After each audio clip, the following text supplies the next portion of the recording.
Okay, we're going to continue on with our related rates. In the last lesson, we looked at areas and volumes of spheres and cones and cylinders and shapes like that.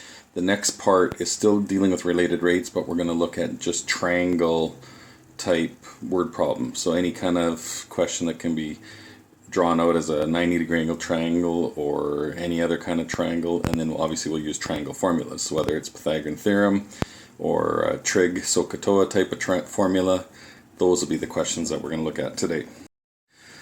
So the good news is we're not learning anything new in terms of the theory, we just sort of have to apply it in a different situation. So remember, with any of these questions, we want to come up with a formula that we'll do the derivative of, plug in constant values before the derivative, plug in changing values after the derivative. So this first question shows a ladder leaning against the wall. So let's draw a picture. So if we have a ladder leaning up against the wall, let's draw it as a 90-degree angle triangle. It says the ladder's 5 meters long, so that's staying constant, so that'll help. And it says the bottom slides away from the wall and the top slides down. So in this case, we have two sides of the triangle changing, but the hypotenuse stays constant. So let's call our sides, we can label them X and Y or A and B or whatever you want, it really doesn't matter. So you can see that our formula then would be X squared plus Y squared equals 5 squared. So remember, because the 5 stays constant, put it in first. So that'll make our derivative quite a bit easier. Everything else is changing, so now we're ready to do our derivative formula. So we'd have 2x times dy dx, or sorry, we're doing rates, so we want it as with respect to time. So we'd have 2x times dx dt plus 2y dy dt, and the other side is 5 squared or 25, derivative of that becomes 0. So it's a nice formula to work with. We get a pretty easy derivative. Now we're ready to start plugging values in. So let's go back to the question. It says the bottom slides away from the wall at 1 meters per second. So that's our horizontal rate. So that means our dx dt should be 1. The question's saying how fast is the top going downwards. So we're looking for dy dt. Now the rest of it is just going to be based on the numbers that we need for the formula. So you can see we have 2x, so we need a 2. We need the x distance, which it tells us in the question. Solve it when x equals 2. We already solved our dx dt was 1. So the only other thing we need is our y value. So we have to go back to the original triangle and figure out what the y is. So at that particular moment when x is 2 and y is 5, we can use our Pythagorean formula to solve for the y side. I think I said y, but it should have been x. So we'd go 5 squared minus 2 squared. Square root that answer, so that gives us 25, take away 2, or take away 4 would be 21. So we'll just leave it as root 21, and we're solving for dy dt equal to 0. So you can see, pretty straightforward equation to solve. So now we would just basically finish that off. So we'd get 4 plus 2 root 21 dy dt equal to 0. So if we rearrange and solve for dy dt, bring the 4 to the other side and divide by 2 root 21. And we can leave it in rational form like that. So you'd have, we could simplify it, I guess, to make it negative 2 over root 21. So we could leave it like that, and our units would be meters per second. The negative is just indicating downwards, which we already saw from the original question. Or if we wanted to calculate it as a decimal, that would be fine too. Just divide out 2 divided by square root of 21. But we'll just leave it like that for this question. Okay, so pretty basic. Set up your Pythagorean theorem, plug in any constant values, do the derivative, plug in the rest of the values to solve for whichever unknown we're looking for. This was this. I can delete this page, it doesn't really. Let's move on to part B. So based on the same question, so let's go back to our diagram here. We had it labeled X, Y, and we had a ladder of 5. So in this question, oops, I forgot to type it. We had 2 on here, not 6. I changed the question. So based on this question, it's the same scenario, except we're looking for how fast the angle is changing. So we did Pythagorean theorem, we had x squared plus y squared equals 5, but we can also come up with a formula using that angle. So we could do sine of the angle, we could do cosine of the angle, and it doesn't really matter which one we pick. We don't want to use tan, otherwise we have x and y involved. We would like to keep it down to just 2 variables. So if we choose sine, or let's do cosine, I think that would be the one that's a little bit easier. So if we do cosine, our formula would be x over 5. So now if we do our derivative, the derivative of sine is of cosine is negative sine, but we have to put d theta dt because of the angle. The other side would be 1/5 dx dt, and now we're ready to solve. So from our original question, dx dt was 1. So we'll keep that the same. We're looking for d theta dt, so the only other thing we need is the sine of that angle. So if we went back to our previous page, we had this being 5, this being 2, and we calculated the other side to be root 21. So if we use that location to figure out our sine value would be opposite over hypotenuse, so that would give us the negative root 21 over 5. And we don't actually need the angle, we just need that ratio. So now when we divide it out, we'd have 1/5 divided by negative sine, which is the negative root 21 over 5. The 5's would cancel, so we could simplify it to just negative 1 over root 21. So this is angle, and we're always deal with radians, so this would be in radians per second. So we had, if we kind of put the two questions together, the bottom of the ladder went out at 1 meters per second. It came down at, it was, I forget the number, something over 21, so it was a little bit of a slower speed. And now our angle, you can see, is decreasing, which makes sense. If the ladder slides down, that angle is going to get smaller and smaller. So this is a good question just to kind of show you both two different types of formulas within the one set of questions. We'll break it down, we'll do a few more, and we'll look at just Pythagorean type ones, just trig type ones, and we'll look at a few others as well.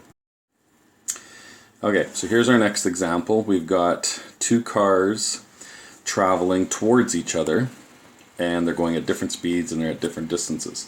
The key thing is they are moving perpendicular. So let's draw car A going north.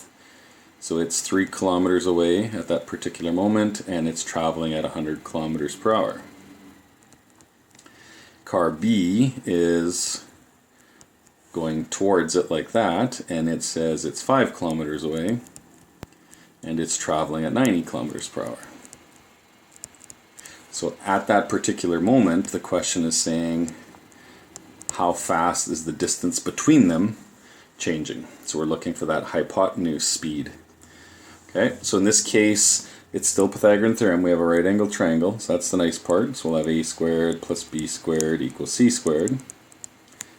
And we're looking for dc dt if c is our hypotenuse. Let's label it like that. So the issue is we have all three sides changing, all of them are moving, so we have nothing that stays constant, so we should be able to do our derivative right off the Pythagorean theorem with the way it is.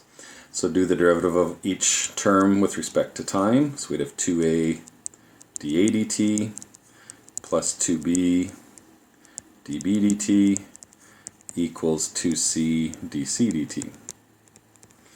And now we're ready to plug things in. So if you look at the question, we've got for car A, our distance is 3 and it's going 100, so that'll be our A value will be 3, its speed is 100. And for car B, we've got 5 and 90, so let's plug those in. And for car C, we need the C distance, and we're looking for dc dt. That was what we're looking for in the question. So the only extra thing we got to calculate is what is the C at that particular moment.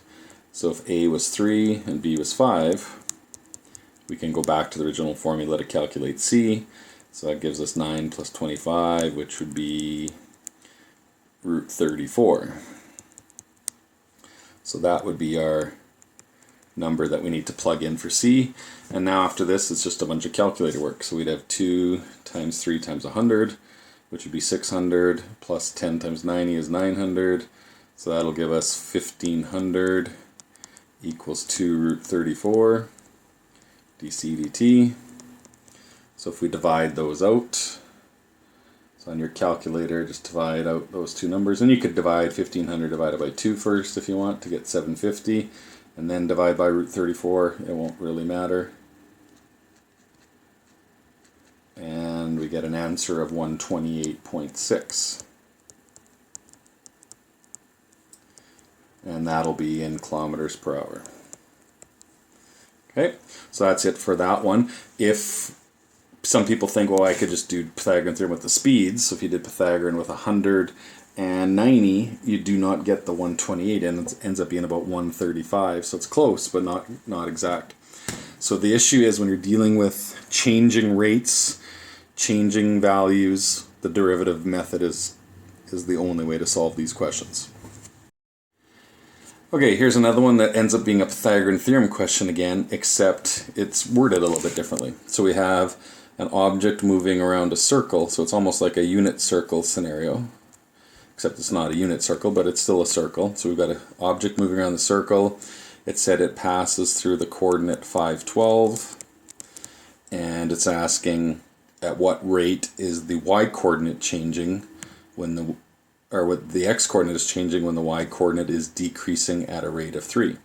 So as we move around the circle, right, if we move to a coordinate over here, the y-coordinate is lower, but the x-coordinate is bigger. So we can actually calculate the speeds of those. So the way to solve this one is make a triangle out of our original coordinate. So we'd have 5 and 12 as our two sides of the triangle. And we could calculate what the hypotenuse is. So if we use Pythagorean once again, let's just call it r for radius. So 5 squared plus 12 squared would give us 13. So we actually know that the radius is 13 and it stays constant. It's very similar to our ladder question that we did earlier. So now as these things change, let's use a and b, or no, let's use x and y because that's what the question's asking for. So the 5 would be our x coordinate, the 12 is our y coordinate, so our formula would be x squared plus y squared equals 13 squared. So it ends up being exactly like the ladder question. Do the derivative of each side. So we get 2x dx dt, 2y dy dt, and the derivative of 13 squared will be 0. And now we're good to go. So we know our x value at that location is 5 and 12. So our x is 5. Our x speed is what we're looking for, so we'll leave it as dx dt. The y coordinate is 12, and the y speed, it says, is decreasing at 3, so let's put it in as negative 3. So when we go to solve this now, oops, that was a plus.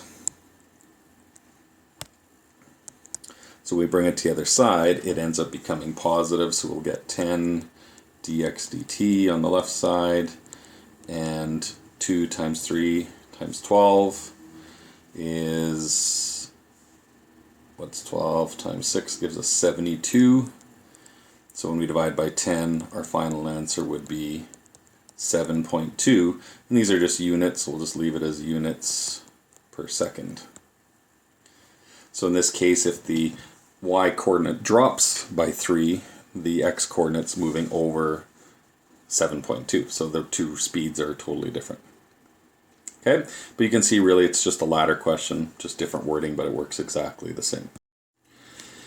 Let's try another one dealing with angles. So in this case, we've got a triangle where it says the base, the 6-unit base stays constant, and the angle is going to increase, and obviously the height would increase, and the hypotenuse as well, but we're not dealing with anything with the hypotenuse.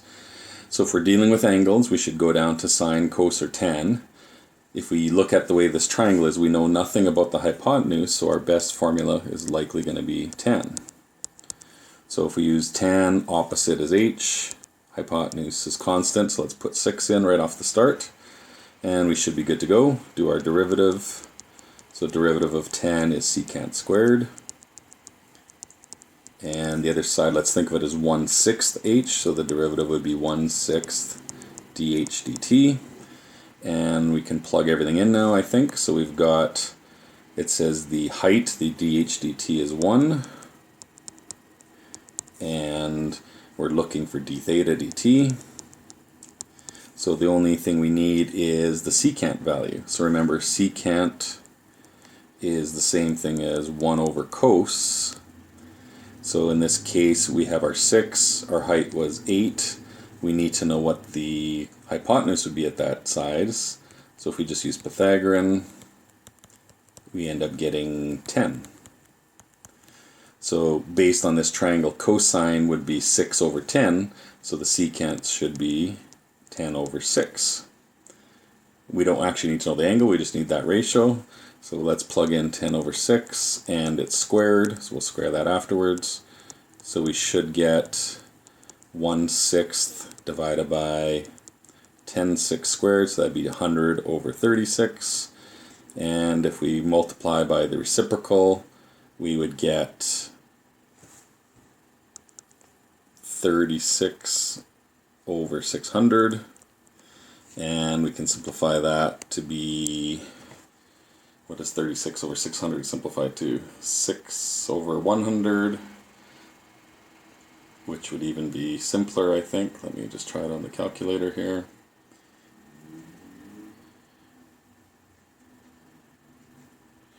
So 350, I think it simplifies down to, if we divide everything by 12.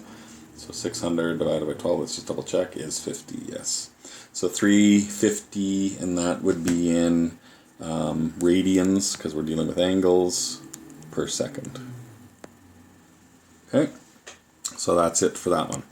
So you can see with the triangle ones, basically just find your right trig ratio, do your derivative, plug in your values accordingly.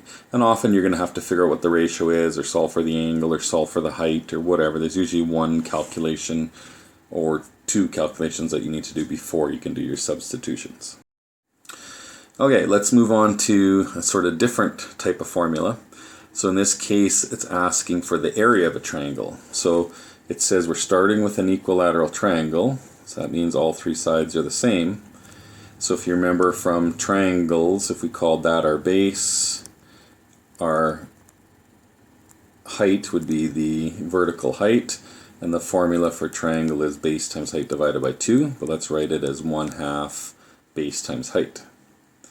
So in this case, if the height is changing and the base is changing, the area is going to change. We got all three things changing at the same time. So there is no constant values, so we can't plug anything in to start with. But what we can do is we can do the derivative still the way it is. And then what makes this one a little bit tougher is we have base times height happening, so we have to follow the product rule logic. So let's write that down below. So if f is 1/2 times b, our derivative would be 1/2 dB dt. And if our g is h, the derivative of that is dh dt.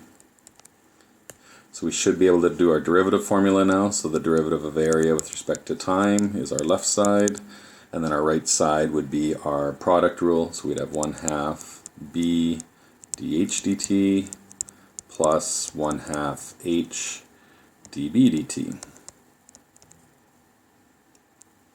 Okay, and that's it. So that's our derivatives. We should be able to plug everything in. So let's go back to the question. It says the height is changing at 3. So let's plug our 3 in there. And it's saying our base is decreasing at 2. So let's put -2 in there. And it's asking what is the area changing when the height is 15.